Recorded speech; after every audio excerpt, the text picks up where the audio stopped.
apply all these 6 functions, we will use quantity column as a data source. To count sum, we just write is equal to sum and giving the data range and just pressing enter key.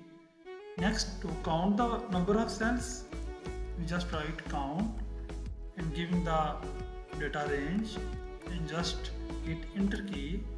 Next, to count the average, we write average function and giving the data range, and it just return us the result by adding all these values and dividing by total number of cells. Next, to find minimum number or minimum value in given range, we just write min and giving the data range and just hit enter, and we can see the minimum values used in this data range is 1. To find the maximum values, we write max and giving the data range.